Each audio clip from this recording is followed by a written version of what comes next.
like how excited she is. I don't ever like how excited she is. I'm very excited. Are you gonna clap? Hold on, I had to fix my mic. No, you're good. Okay, perfect.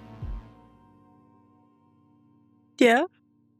Whoop-dee-doo. Oh, hey, whoa. Aru. Got that.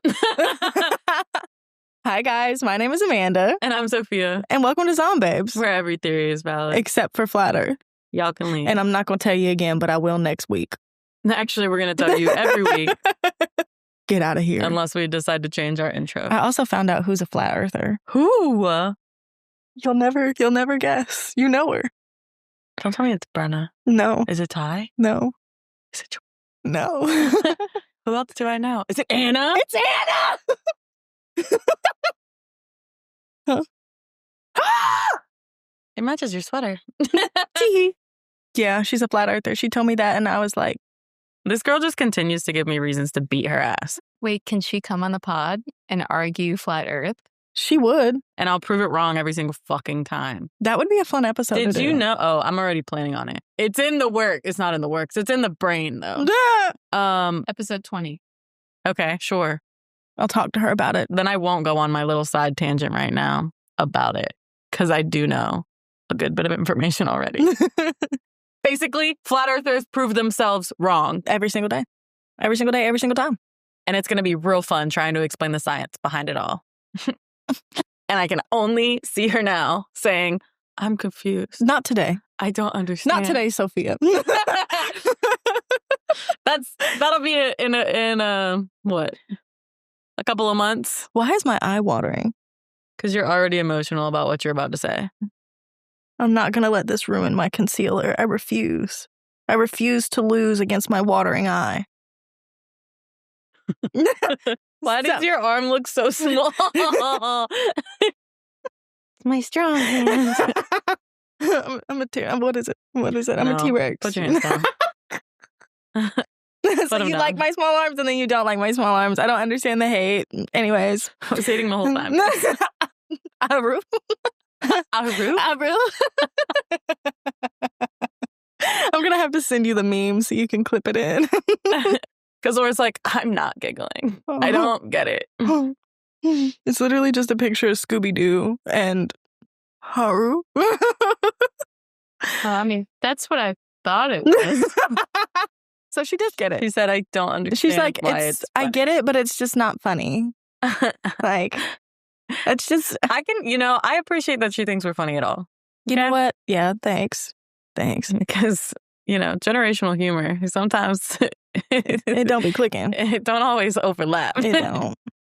So today, sorry, I'm trying to dry my watering eye because as soon as we start we filming. can continue to yap for a second. Oh, yeah. How has your day been? Good.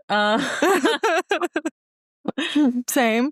Yeah, I was just going to continue talking about what generations we are and why it doesn't make sense that we're all best friends. But yeah, actually, we should tell them our ages. Right, because I don't think we've told you guys a lot about us as people. That's true. true. I figured now would be a great time. Yeah, let's get into that. Throw that in there. So, me and Amanda met at CarMax. Yeah. And she became the little sister that I never asked for. Yeah. And you became the big sister I never had. Period. Love that. So we have a 4-year age gap? Yeah, I'm 23. Yeah, I'm 27. And then me and Laura met through a mutual friend, and that mutual friend moved away, and we became best friends to cope with the loss of her in our area. She's still alive and well, and we miss her very much. Not dead. Not dead, just not here. Bitch. You know who you're talking about. Wait. You know who you are.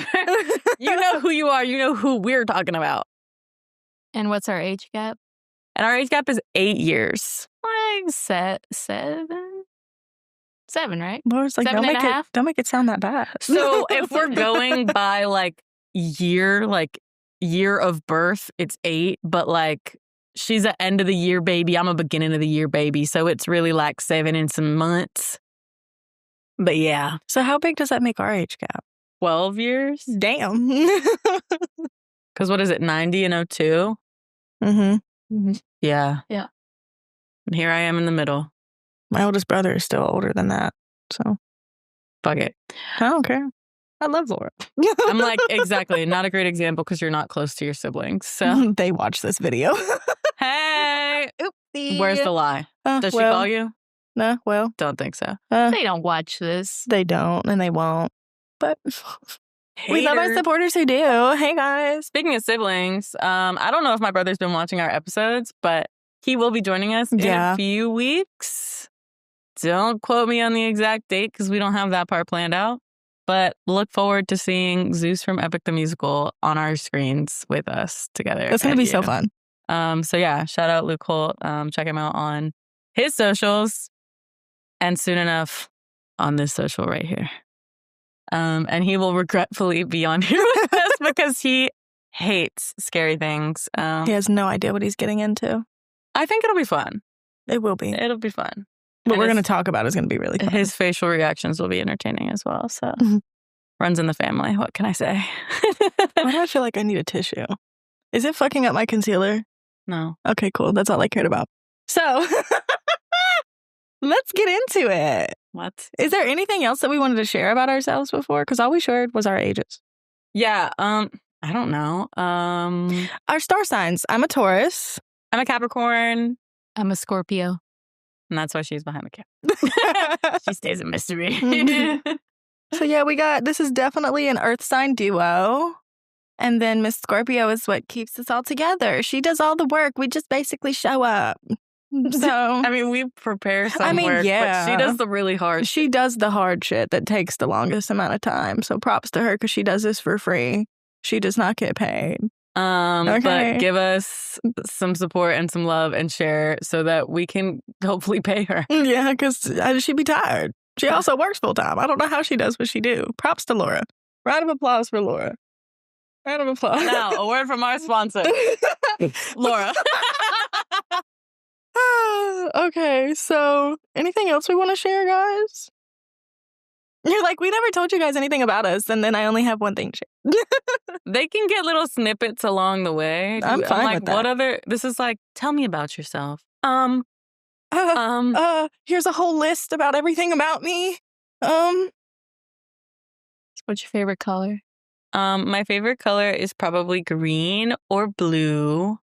Mine is pink or green. Pink is my third. What about you, Laura? I like a teal. Teal is pretty. Yeah. Purr, purr, purr, purr.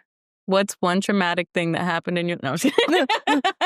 We all trauma dump right now. We're all going to go to therapy after this. It's okay. After this episode, you might want to. Oh, shit. So let me just get into it. I know everybody in this room knows what a Ouija board is. Not a Ouija board, but the planchette, you know. Yeah, the planchette for the Ouija board. So I'm just going to jump right into it. So a Ouija board is a flat wooden board with the letters of the alphabet arranged in 2 semicircles above the numbers 0 through 9.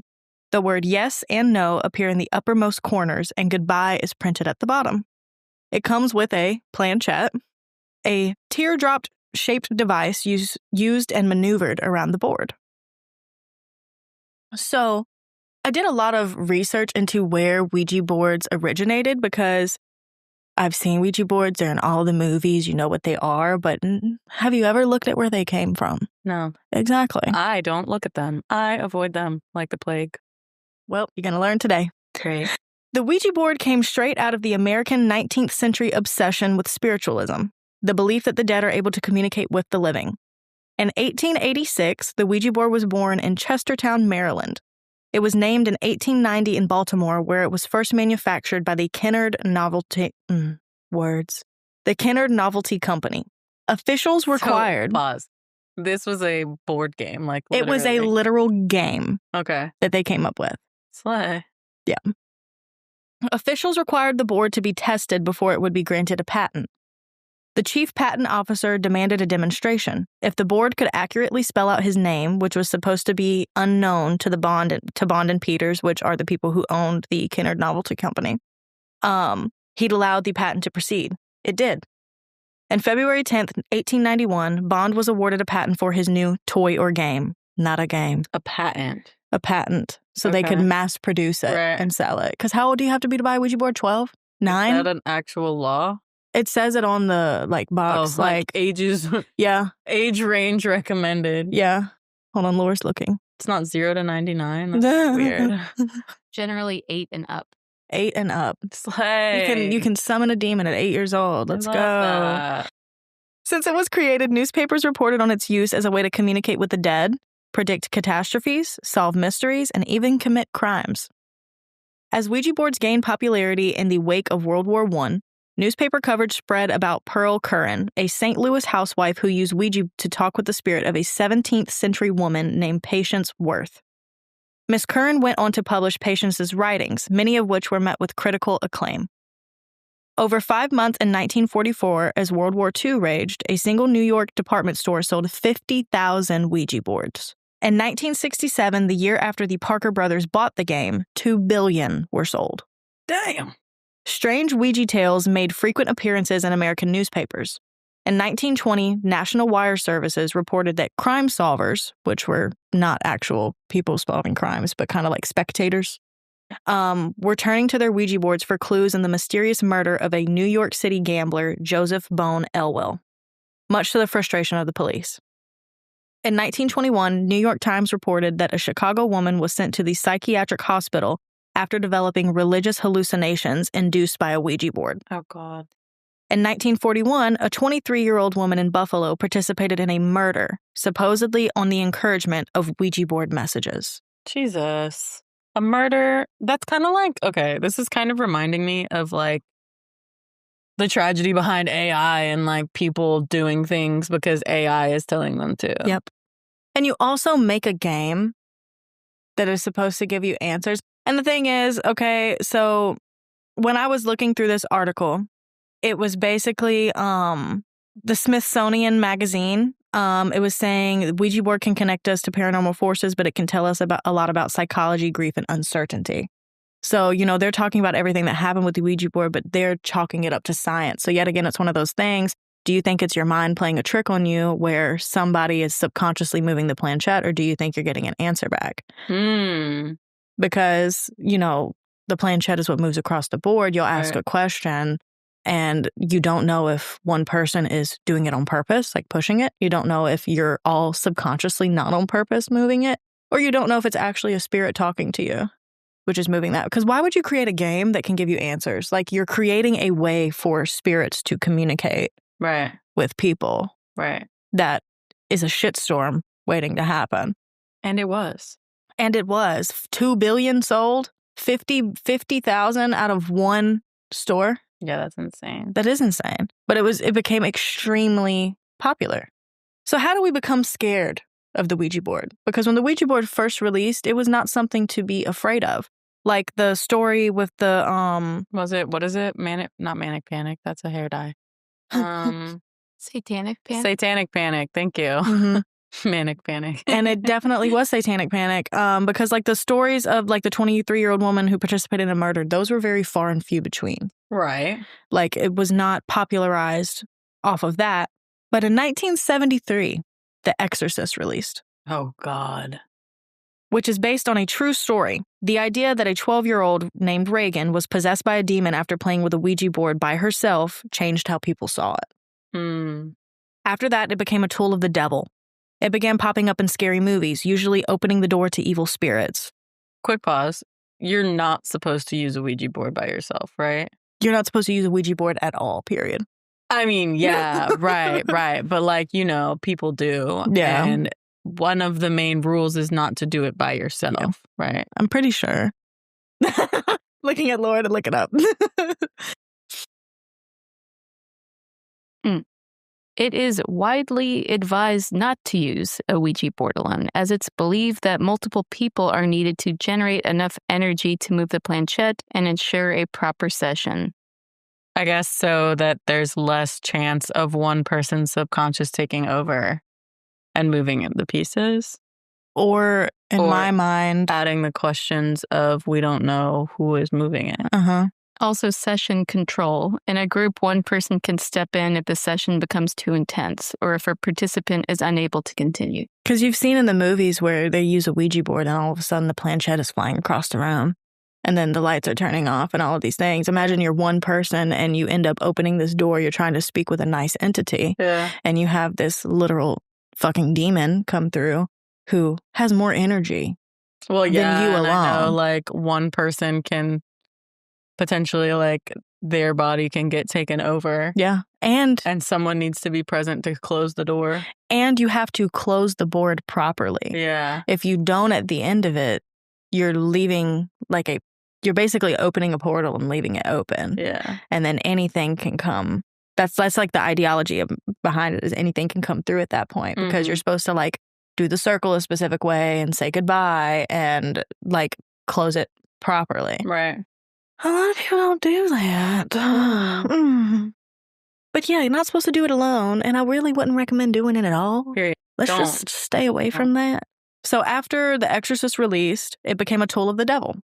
It began popping up in scary movies, usually opening the door to evil spirits. Following that, the Ouija board would be denounced by religious groups as Satan's preferred method of communication. It's not often that I agree with religious groups. Real. But this is one of those times Yeah. that I will strongly back that. Yeah. Because, I mean, like, to me, the Ouija board was created as someone's way of making money. They thought they were making a game. Yeah. But it just created another way for you to speak with the dead. Like, you know, they have spirit boxes. They have... well, and you said that it was started during spiritualism, or like the rise of spiritualism. And during World War I. Yeah, where a lot of people were losing family members and wanting to just like get in touch with their family members and hope that they've passed on. Yeah, and that's pretty much what this article was talking about. How is it actually paranormal, or is it grief? Right. Is it people coping with grief? They're using this thing to feel like they're talking to their loved ones that have passed, but it's really just them coping with their grief. Mm-hmm. Because it peaked during World War I and it peaked again during World War II. So, what do you think? Is the Ouija board a way for us to connect with the dead, or is it a trick of the mind where we're the ones unknowingly moving the planchette? I don't know. I genuinely don't know, because I've never had any experience with a Ouija board, and I hope I never do. I'll say, when I was a fucking idiot at 19 years old, shut up. I would never actually do this again. But when I was an idiot at 19 years old, I did do a Ouija board with my friends. And from my experience, I feel like it's something moving the planchette. But I'll talk about that later. Something? Something or someone. Something or someone. Could be either or. Did I ever tell you about this Ouija board experience? No. Oh, girl. Because I'm not interested. Oh, well. But unfortunately, I have an obligation to be. I always pick like the paranormal topics too, because it's so interesting to me. You will be suffering today. So, this is r/paranormal. This is Noodle to the Nines. That's so cute. So this is their Ouija board story. My roommate in college and I used to use a Ouija occasionally and had some funny, interesting interactions. For context, our college was in a small town called St. Mary's City, which was the original capital of Maryland from 1630 to 1694. So there's obviously a lot of colonial early American history to be found there. I never really believed in spirits before college, but some of the messages we got were just so peculiar and unique that I started to believe. I've always been curious to know more mundane things about spirits, the technicalities, and how their afterlives really work. Like, can they watch TV or read newspapers over our shoulders to keep up with history? Are they aware that time is passing? Do they like interacting with the living, or does it take too much energy? That kind of stuff. Once I asked a random spirit we were talking to what they do all day when they're not interacting with the living, and it said, see, which I thought was really interesting. Like, obviously, if it had said watch, that would have been kind of spooky, but see is such an active word to use, and it shows that they're still taking advantage of the senses they do have. Another time, we were talking to a female spirit that was giving really succinct answers, like spelling out her full name, Alice Zimmerman, and a range of years. Long-ass name. Yeah. Too. And a range of years where she had lived in the area, 1940 to 1950. Out of curiosity, we looked up the name and year she gave us, and we found out she had been a math professor at the college in the 1940s. Neither myself or my roommate were math majors, and we rarely interacted with the math department, so there was no way we could have known that. The last story I'll share is one people don't often believe, and some people get offended by because they think I'm lying. Oh, God. We'll see. I'm a white female, and my roommate was a Caribbean American female. So sometimes when we interacted with spirits from earlier areas, we would run into some racism and distrust. Valid. Sometimes spirits would only want to interact with her, and sometimes they'd only want to interact with me. Valid. One time we were talking with a female spirit who didn't really respond to me, and when my roommate asked her why, she said, white. Yet again, can I say valid? T. T.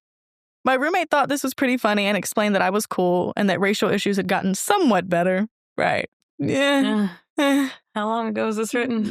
216 days. So, it's gotten... Okay, anyways. Maybe at that point when this was happening. This was right around where Obama was president, is what she mentioned. I don't know. I guess they were a little bit better and also a lot worse at that point. Yeah. So they were better because we had a black president, but also like people were really racist about the fact that we had a white president, or not a white president. Before MAGA, like it was. I mean, compared to now, it was a lot better then. Yeah, but yeah, still not great. Not great. Unfortunately, this country has really racist roots, and I understand the trauma behind that ghost. Valid, 100%. Anyways, continue. So he was a cool white. So she said she had mentioned that they just had a black president, which was Obama. And she said, I kid you not, this really intense air of excitement filled the room. It kind of reminded me of those videos where the kid had just gotten their dream college and they're jumping up and down because they're so happy. Wait, that's so sweet. Mm-hmm. My roommate was like, you didn't know? And the spirit responded no before she stopped responding altogether. A few weeks before this interaction... I just got chills. Yeah. I'm going to cry. A few weeks before this interaction, some anthropology students at our school discovered that there had been slave quarters on our campus at one time, sort of near where our dorm was.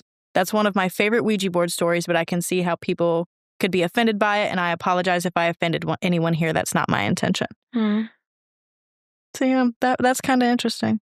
That's honestly really crazy to experience, like if it is real. Mm-hmm. And then she left because she had to go tell all her friends. Yeah, that's what they were like. They made a joke that she left to go tell everybody else. That's so... Because imagine, like, especially... Imagine. How many times am I going to say that in an episode? Imagine! Okay. Like, I just... Yeah, I feel like that there's a right to be excited. Especially white. Why aren't you talking to her? White. I get it. Yeah. We get it. Next one. Not my experience entirely, but I had once had a friend visiting from another part of the country. While here, we went to a flea market and there was this older wooden-style Ouija board. She bought it. Cursed. She tried using it once, but there was no feet on the planchette. It didn't move. I did notice that she had started acting a bit nervous when heading to the guest bedroom where she kept it with her stuff, but didn't pay too much mind. I assumed she was just tired. When she went home a few days later, she left it behind. Oh, don't do that. You better take that shit. Hell no. Oh, I would beat her ass. Actually. First of all, you're not allowed to bring that shit in my house, period. You better keep that shit in the car. Or just don't buy it. Well, I would have, as soon as she was looking at it, I would have, Yaga, we're pulling her hair and dragging her out of the room. Like, absolutely not. Yeah, no. Just don't use a Ouija board, dude. In a later phone call when she got back home, she said I could keep it, but I said, no, I'll mail it to you. Valid. The guest bedroom was visible from my bed when the doors were open, and every night that it was there after she left, I would wake up and sit straight up in bed and look that way. I don't know why. No. I didn't sleep much while it was there. It was weird, but I never really figured out if it was the board. Just thought it was me and my disrupted sleeping pattern. After a couple days, I shipped it to her. She got it, put it in her bedroom, and after the fact, told me what she went through, which 20 years later, the details may not be in order. She started having nightmares, would wake up with bruises, felt exhausted, and there was a general uneasy feeling. The last night she slept with it in her room, she said she woke up and saw something she described as having rough fur rising up beside her bed. It was not a pet, and her bedroom door was closed. I guess she screamed, threw her blankets over her head, and reached to turn in her bedside lamp. Nothing there. The next day, I believe she took the board to a dump, and luckily enough, whatever was happening stopped. Again, mostly not my experience. My memory is fuzzy on the finer points of it, and we're no longer friends. But I do remember feeling uneasy when it was in my house, so who knows? Never touched another one, though. It's the fact that she said that the planchette wasn't moving because there weren't feet on it and it didn't work. But it sounds like she just opened a portal, couldn't close it, and left it. Or if it's an old-ass board you're buying at a flea market, why the fuck would you do that? Like, it's already cursed. Somebody's trying to get rid of this thing. Why not burn it? Why try to sell it and give it to someone else? Just burn it. Don't buy a Ouija board, especially don't get one secondhand, please. Just don't. Just don't. Yeah. Please. And that story was from Lane WK. This next one is from Big B-2702. Big B. Big B. Sure, they can be used solely for entertainment, but they are not a toy. Me and my cousins have had some disturbing incidents with them. You have to ask questions that the users do not or cannot know the answer to. And you have to look at the answers it gives subjectively. It's also inadvisable to antagonize the board, which we foolishly did on at least one occasion. Bruh. We were asking simple questions, not trying to summon anyone's dead relatives. That's a good way to contact someone you don't want. Exactly. But you warm up the board and get the planchette rotating. Then spectators ask questions, not the users, and wait for an answer. This particular evening, we kept getting an entity that would spew nothing but obscenities. We were only looking for the name of who was trying to contact us. We tried getting rid of it, but it kept coming back, blocking anything else. So we banged the planchette on the board and told it to carry its ass. That was the wrong thing to do. Could have told you that. Dude. It started whirling around the board so fast we could hardly hang on to it. So I told my cousin to hold it down on the board. When we did, it started vibrating. I told her, okay, when I say now, take your hands off of it. Why would you do that? When we did, the planchette flew across the room on its own accord, directly towards another person in the room who was a devout Catholic. He was so rattled that he left and never came back. Valid. This is all 100% true. It's not something I would lie about. I feel like when they say that, I'm like, you sure about that? You sure about that? Are you sure about that? You sure you're not lying just a little bit? Sure. Because also, why would you say take your hand off? Isn't that another rule? You don't want to let the planchette fly across the room because how the fuck are you supposed to close the board if you don't have the planchette to close the board? That's what I'm saying. I thought, okay. I feel like, do we have a list of the rules? Because I feel like one of them is that you should not remove your hands from the planchette. Yeah, why did I not look that up? I don't know. That's a great question. That's a great question. Ouija board rules. Ouija board rules, please. I mean, it says when you are finished, you need to say goodbye and then remove the planchette, take your fingers off the planchette to end the session and close the doorway. And then you cleanse your space. So you don't want to take it off before. You're not supposed to take your hands off of the planchette until you say goodbye is what I think the rules are. I think so. I mean, that's what we did whenever I did it. I'll never do it again. The eyebrow movement is crazy. Mine? Yes. I'm just looking at somebody who's read it. Oh, God. I have a list of don'ts. Do you want to hear those? Yeah. Don't use a Ouija board if you're mentally unstable. Me. Don't play when you feel ill or weak. Okay. That makes sense. Don't become addicted. Who becomes addicted to Ouija boards? I mean, people have addictions to strange things. Don't trust any spirit. If you want to get rid of a Ouija board, do not try to burn it. If something negative is attached to it and you burn it, you're releasing it into the world. That makes sense. You're supposed to like bury it or hide it in a way. Don't ask about God. Don't ask about when you'll die. Never use it alone. Don't play with it for more than 2 hours. Don't use it in front of a mirror. Mirrors are portals, yeah. Don't have more than 6 people with you. Never ask a spirit to animate itself or like materialize. Not like sense. Don't show yourself, please don't. You're giving it more power. Oh, and don't leave the planchette on the board when you're done. Oh, I didn't know that one. I mean, it could just start fucking moving and... I guess, but it's like if you've closed it, I wouldn't expect it sitting on there. You know how many people put a planchette on a Ouija board for decor for spooky season? That's actually terrifying. Stop that. I watched a video of Trixie Mattel and one of her friends brought her a Ouija board for her Halloween party. And she literally put it on a table with the planchette in the middle and like some like candles for ambiance or some shit. And she's like, it's so cute. And I'm like, girl, no. It's not a sleigh at all. I guess they would say, like, don't leave it on there when you're not using it because, like, let's say you use the Ouija board and, you know, when you open this portal, anything can come through. And like in the last story we were talking about, they kept having this thing coming through that was blocking everything else. Right. Well, it knows you're there and it knows you're willing to talk to them. So now it's gonna... Sorry, I moved my thing. That was this. That sounded horrifying. I was literally like, what? Whoa. Is that? Is it here? Is it here right now? Hold it down. But it's like that thing kept coming through and blocking it. So now it knows you're here and you're willing to talk to it. So it might just hang out. Hate that. And that's why you just don't get one. That's why you just don't try to talk to the dead. Right. Okay. So now this is r/ghosts. This is from, I don't know the user because it says deleted. The first and only time I ever used one, I was a teenager, playing on it with a friend on my back porch. I didn't know of anyone who had died really, except I remembered from an old photo on the wall a great aunt called Neil. The name Neil stuck with me because it was a boy's name. I was about to say, Neil, aunt? Yeah. Period. Okay. So I try to talk to great aunt Neil, but when I speak, I say without hesitation or control, Aunt Connie. I thought, that's weird. I don't have an Aunt Connie. I try again and say, I'm trying to speak with, and mentally saying the word Neil, Aunt Connie comes out her mouth. It was an involuntary response. Very weird, but we moved on and kept playing. When my mom got home from running errands, she asked how our game was going, and I replied, it's fine, except I kept trying to talk to our great Aunt Neil, but kept saying Connie, which is so weird because I don't have an Aunt Connie.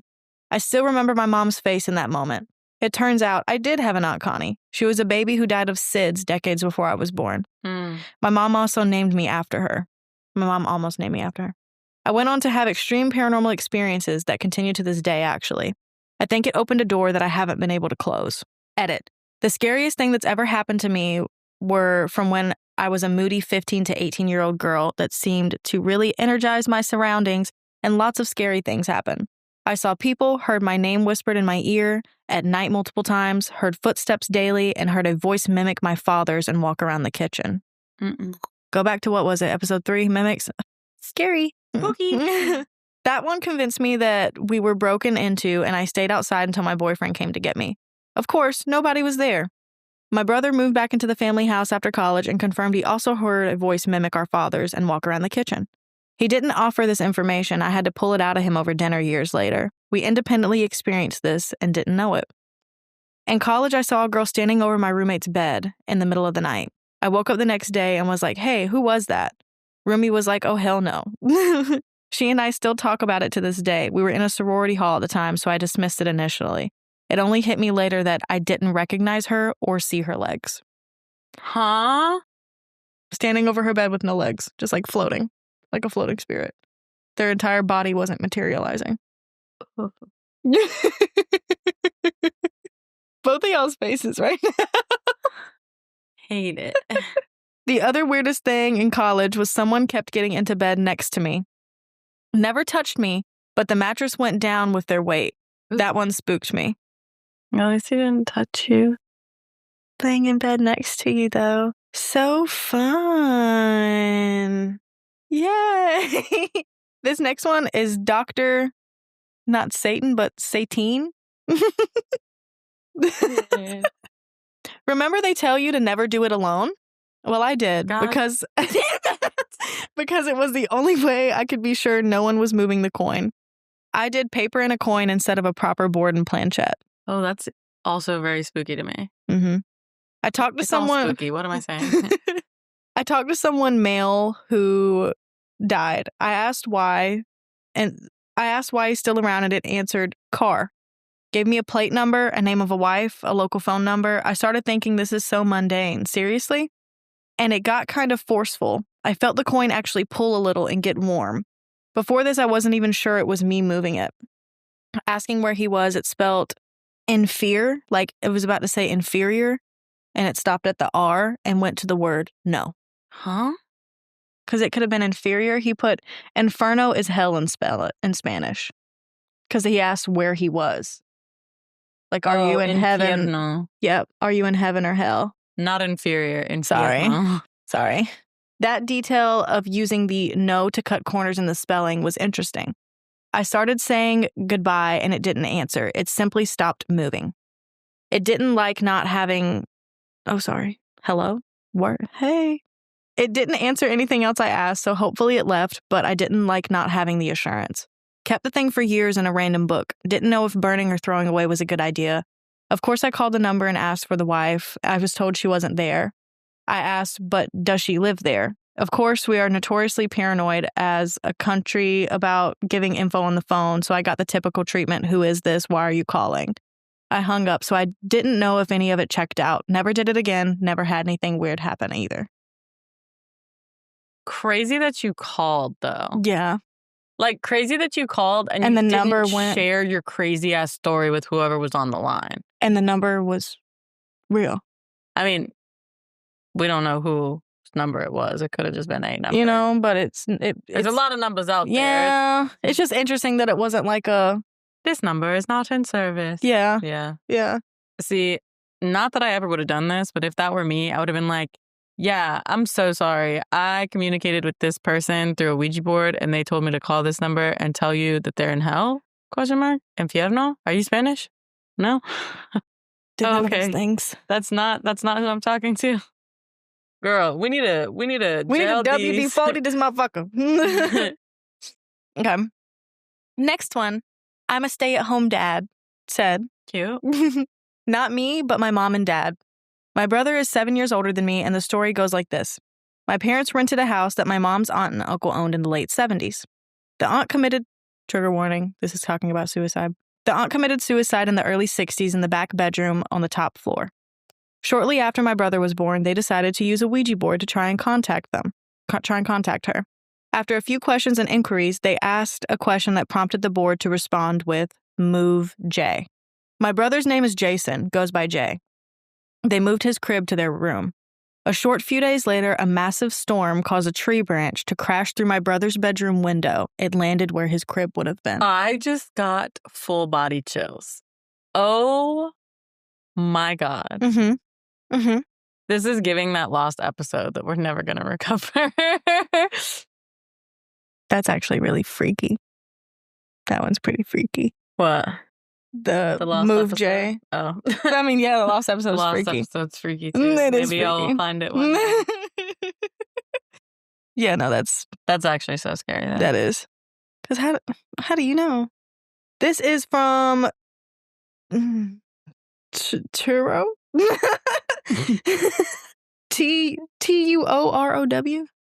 Sure. Okay. This was late summer 2011. I am in a European country, so none of this was in English. Okay, this is on a burner account. I was 15. Me and my friend did it. I drew up the board on a large piece of paper, lit the candles, entered a meditative state. I was the conduit for the experience. We used a small shot glass turned upside down. I don't remember the first question or how my reaction was to it when it first moved. We were sitting on the floor in my room with the board on a rectangular subwoofer, acting as a small table. We placed only the tip of our finger on the glass, resting. His at 12 o'clock, mine at 6. Had one of us moved our fingers to try to influence the glass, it would simply rotate in an awkward way, which we tried after. We asked many questions to the entity, lifting up the glass and whispering into it, "Is there someone that wants to communicate with us?" Then placing it down again on our designated start circle. The glass moved to yes. We were asked for a name, so we followed a series of questions and answers. Lars. Died in 1947. He had no connection to the building. I don't recall if we asked him something more, but after that I said farewell and gave my thanks as I felt it to be mundane at the time. I then asked this very question starting with 6 all the way up to 9. When it reached 9, it moved to no instead of the previous yes, so we settled for 8. Is there someone from the 8th dimension that we can communicate with? Yes. What's your name? It's spelled out ONKU. I'm not going to say it in case it's pulling something. How old are you? It then proceeds to move to the drawn... Oh, you saw that, didn't you? I did. It just jumped to the top of the page. And this is why we don't use our phones. It would still happen on my iPad. You're right. So it told them their name, and they asked, how old are you? It then proceeds to move to the drawn up numpad with 0 through 9 and quickly directed the glass across 6 figures, starting with 4, 3, then so on, meaning it was over 400,000 years old. Cute. Me and my friend then asked the entity a series of ridiculous and to us fascinating questions at the time. Some personal, some scientific, etc.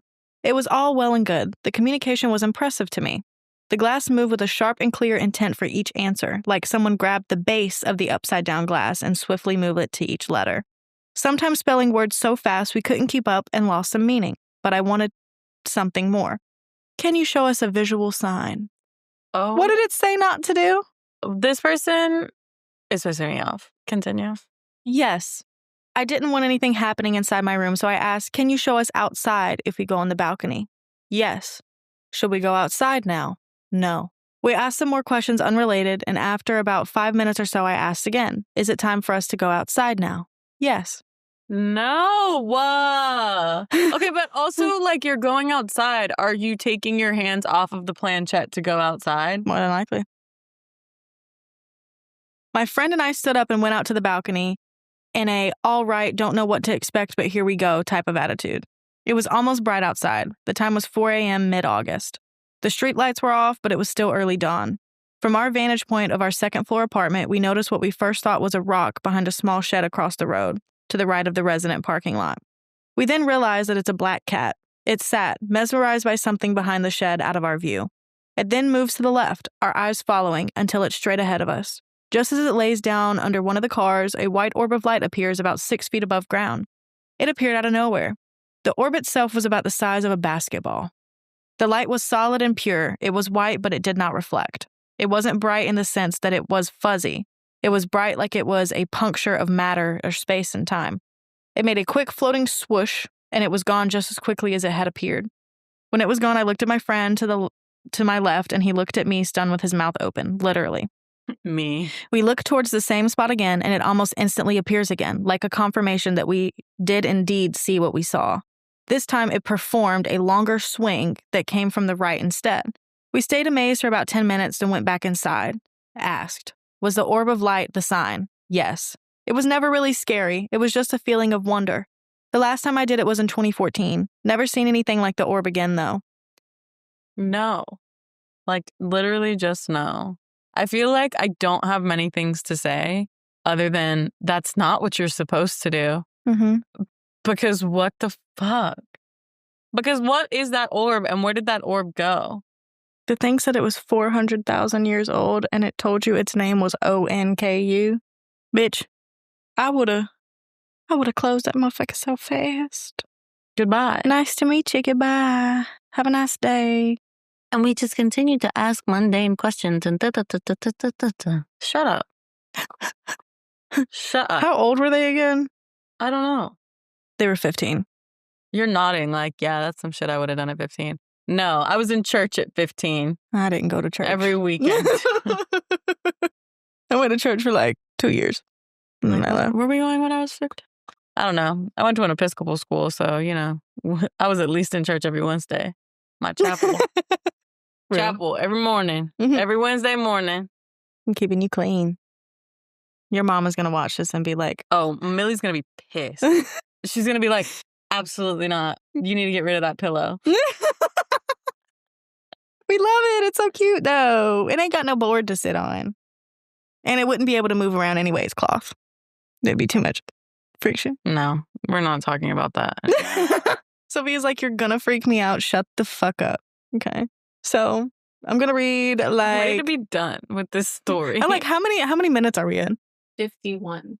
Let me read one more and then shut up. Time does not feel like it's going as fast as it is Time today. doesn't feel real today. The earth is moving faster. What the fuck is that doing to our bodies? Okay. That'll be on another day. Maybe. If we can find enough on that one. Maybe. We were in a cabin in the woods. Let me read their name. This is Spartan 0618. We were in a cabin in the woods, several hundred yards away, an old cemetery laid almost out of sight. Had it not been for the little outdoor excursion I had taken the morning before, I wouldn't have known it was there. The only two people who knew it was there were my cousin and me. Late in the afternoon, we pulled out an old Ouija board from a closet. How'd you do that? First of all, how do you know it was there? What spirit pulled you to it? And why you snooping? I would snoop too, probably, but... Was this, you said an old cabin in the woods that was a rental or something? Yeah. Why are they leaving a Ouija board in a closet? That part. They're like, go ahead. You take the spirit home with you. I'm tired of dealing with it. We messed around for a while. Then one of our friends decided to ask it its name. It started with an A. Then they asked how it died. I can't remember that part. Then they asked what year it Quick died. pause. I'm sorry. I've noticed so many of these people are saying, I can't remember the details. Shut up. Yes, you do. Why aren't you sharing it? Or why are you sharing the story at all? Me about to share my Ouija board and I can't remember the name of the guy I talked to. Bro. But also, if whatever you're talking to doesn't remember when it died or doesn't have a date or knows when it was born or any of that, that usually means it's not a human. And it's lying. It's lying to present itself as that. Right. Mm-hmm. But that's not what these people are saying. They're saying we asked this question and I don't remember what it answered. That's what they're saying. And that shit pisses me off. I think they knew it wasn't a human. And they're just being like, oh, I don't remember. Pisses me off still. Don't care. I'm mad. Yeah. Continue. So they asked how it died. They said it can't remember that part. Then they asked what year it died and where it was buried. This pillow right now. It said something along the lines of, in the year 180-something. I died in a fire and my body is located in the cemetery down the road. My cousin and I froze. We gave each other a long stare. We told our friends about the cemetery and we went to explore it. Sure enough, there was a grave with his info on it. Wait, what year? 180-something, like the 1800s. Oh. Yeah. I don't know why they can't. 18-something. Yeah, they put 180-something. They didn't put 18-something. Okay, I was like 180 AD. Like what? Yeah, I don't think you would have a cemetery. Yeah, I'm like, I don't think you would have a headstone for that. Probably not. But let me share my Ouija board story and then I'll shut up. I feel like I have to burp. I want to go home, but I am home. Bringing this into her house. Tea. Cleansing. We tonight. will be using sage after this. The burp is like in my throat, but it won't come out. So, my Ouija board story. So there, I was like 19 and I did that. Yes, an idiot. I would never do it again. And I would never recommend anybody to ever do this. Don't ever do this, actually. I got so lucky. Should not have done this. But I was doing this. The fact that she's in my house right now is pissing me off. And I'll be in your house next week too. Well, before you leave, I'll be in this motherfucker. Hey, Sophia, you busy? I'm coming over. Go ahead. Share the story. So I was with my two best friends. Not me. No, I didn't know her. Yeah, we didn't know each other at this point. Don't get it twisted, Mom. I wasn't there. No, and she would never, and I would never, or ever ask her. I would never do this again. But I was with my two friends, and one of them is basically a witch. You know who I'm talking about, Jordan. Uh-huh. We had done a protection spell. We had some protection jars. We brought some protection crystals, some things that are supposed to help enhance like the energy. Basically, we covered all of our bases to be protected. Brought the candles, brought the sage, cleansed the space. We went to one of the most notoriously haunted cemeteries in our area to do this. Don't look at me like that. I pretend I do not see it. Don't tell me this was the cemetery that you took me to. No. Okay. No, this is in our area, not my hometown area. Oh, okay. Right. I know exactly which graveyard you're talking about. Yep. Now. Mm-hmm. And we park there, and Jordan is basically just like using her intuition to take us to a spot where she feels the most pull, right? Well, in this cemetery, there's a whole plot of Confederate soldiers. Okay? It's the dark. We can't see nothing. We got all our stuff. We're following her. She walks us up to this headstone right at the edge of the Confederate soldier plot. And she's like, this is where I'm feeling the strongest pull of energy. Did y'all know at that time that was where the Confederate soldiers were? Okay. We didn't realize until we got there. As we started looking at what it was. And so we lay out our blanket. We set up all of our crystals and stuff. We set up our makeshift Ouija board. We didn't buy one. We made a Ouija board on a like kind of like poster paper, and how that person used a shot glass as a planchette. That's what we did. Okay. And Bryn is also with us. Right. Okay. So it's the three of us. And Brenna, I love you to death, but girl, you were not being serious. Me and Jordan are like, we're coming with the most clear intentions. We're not trying to like piss anybody off. We're trying to be very serious because this is not something to fuck with. And Jordan and Brenna just keeps cracking jokes. And we're like, girl, this is not the place or the time. Chill out. So we get everything set up. She does the sage. We cleanse the space. And we start the Ouija board and we start asking questions. Jesus. That was a wild one. You have to cut that out. She's not going to. So I'm going to say, excuse me. Excuse me. So we're talking to this person and it's the headstone that we're sitting right in front of. Okay. We asked their name. I can't remember his name right now. Starts with a W. No. Not Walter. I can't remember. But he spells out his name. We were just asking questions about him. What's your name? How old are you? Were you married? He told us how old he was. He was 23 when he passed. He was married. His wife had 2 kids. He told us how old she was whenever she passed. He told us that they were together with each other in the afterlife. He was a Confederate soldier, so we asked, like, did you believe in what you were fighting for? He said no, that he was basically kind of forced into it because, you know, they draft people for that. Right. And all of this other stuff. We asked him what his favorite color was, like, got very clear, concise answers. Yeah. Myrna starts joking around because we're having... You need to say that again so that she can actually get the audio on that. Bryn starts joking around because we're getting very clear, concise answers. We're not having any uncomfortable feeling. Like, we genuinely, like, intuitively, it feels like we're just talking with a guy who's passed. Okay. After these jokes start getting cracked, we're not getting clear, concise answers anymore.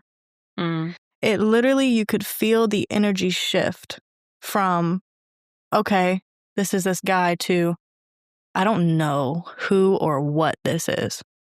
And to me, intuitively, it felt like a what. It didn't feel like a who. Yeah. No, actually, I have chills. And I have a long story. I'm actually feeling nauseous right now. Yeah. I hate that. Because we ask a question, and it's not giving us any answer at this point. It's just going back to random letters. Going back and forth to random letters. And we all just kind of look at each other like, what? And me and Jordan are like, we need to close this immediately. Because it was blocking who we were trying to talk to. And we had said, whenever, you know, this energy shifted, if you are not a good spirit with good intentions, we have no intention on speaking with you. We only want to talk with spirits with good intentions of love and light. It was blocking everything else. So we closed out the board how we were supposed to. But it was so freaky. I wish I could explain the way that the energy shifted in the space. Because it immediately just got freaky. You immediately got chills. I felt uncomfortable and uneasy. Yeah. So we closed the board how we were supposed to properly. Didn't burn it or anything like that. I think it's honestly still sitting in her trunk of her car. That doesn't shock me. But left and agreed at that point never to do it again. Because anytime we did something where we're like, oh, let's go see if we can get a picture of some orbs or stuff. Because we were like obsessed with seeing if the paranormal is real for like a period of life there from like 18 to 19. I mean, it is. Yeah. Yeah. You don't have to prove it. You don't have to prove it. Please don't. It's real. There's plenty of stories out there. Yeah, just listen to those. Read them. Don't see it for yourself. But we agreed from that point on to never do that again because we got extremely lucky that something didn't even just follow us home from being in that graveyard. Yeah, because what the fuck? Tee-hee. I cleansed my house regularly. I was wearing protection crystals. I had a protection jar, like a little spell. I had everything. But don't do a Ouija board, ever. Like, ever. Don't. Don't buy one. Don't let your kids get a hold of one. Don't try to talk to nobody that's dead. They're dead. And don't burn them either. Don't. What she said earlier was wrong. No. Shit, it's already out there. Don't do it, though. Don't do that. Don't do that. Bury it somewhere deep in the ground and leave it there to rot. Yeah. Because also that makes me think of, because whenever there's like this famous entity that is related to Ouija boards. Hold on. Pause. I don't know this one. Aha. I don't really want to say his full name, so I'm just going to say Zoe. But he is You even want to spell it? Zio. Oh, yeah. You know who I'm talking about now? Yeah. But yeah, it's a widely recognized urban legend, a prominent figure in modern Ouija board folklore. The entity is often described as beginning with friendly communication that quickly turns malicious and results in negative or even life-threatening experiences for users. Because whenever we were doing that board and it started going to mumbo jumbo, I started going with Z's. But it didn't go to the O. It didn't go to the O. But the second that I saw like it going to that Z, that's when I was like, okay, let's get the fuck out of here. That's why you can't remember the person's name, is because you were too busy freaking out about that. Yeah.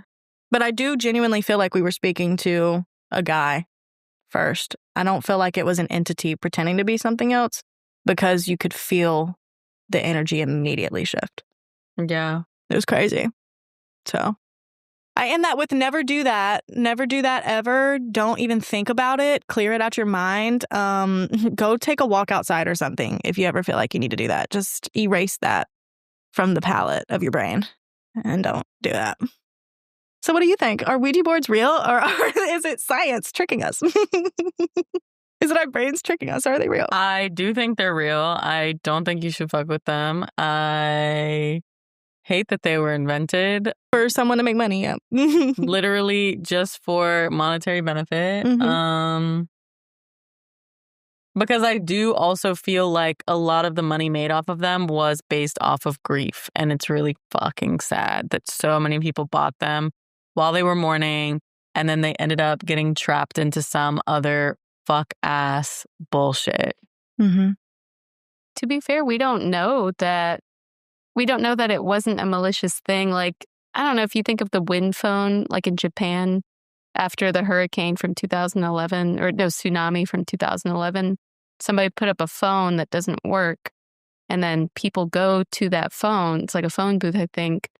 And they talk to the dead. They're not really talking to anybody, of course, but it like helps them grieve. You know what I mean? But I don't think it was it created to help people grieve, or was it just... it was a toy or game that was created. Right. Like it was just during spiritualism that it became popularized. And then it became popular with people's grief because World War I and World War II. And then when The Exorcist dropped, that completely shifted. It went from a game for people to play and people use to help with their grief. I keep thinking manic panic. What is it? Satanic panic. Satanic panic. Yeah. I'm like, demonic panic? No. But yeah, and then satanic panic hits, and that's when The Exorcist. Then The Exorcism is supposed to be based off of a true story. It was a pretty good movie. Won't watch it. What are your happier hours? My happier hours are the food that I'm about to put in my tummy. Right. I was about to say, my happier hours is that we're about to drive across town for this motherfucking banh mi. And I'm so hungry. And I don't care that we got to drive 15, 20 minutes. We're basically driving to your side of town for these sandwiches. Shit. I'll drive. It's fine. I don't care.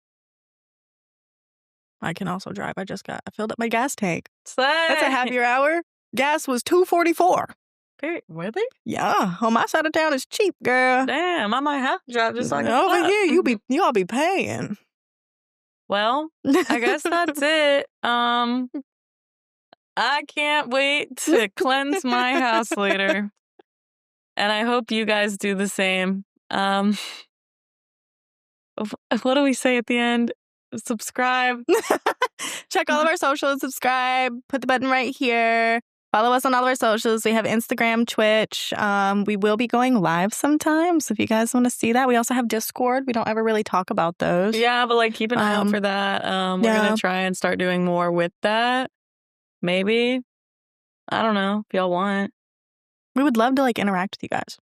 Please. And please send us in your stories. If you have a Ouija board story, if you have anything that's freaky that's happened to you, if you have any interesting topic that you want us to cover, put it down below. Send it to our email at thezombabespodcast@gmail.com. We would love to check them out and discuss them with you guys. Please. We want to do a listener story so bad. Please. Just give us a reason to have a listener stories episode.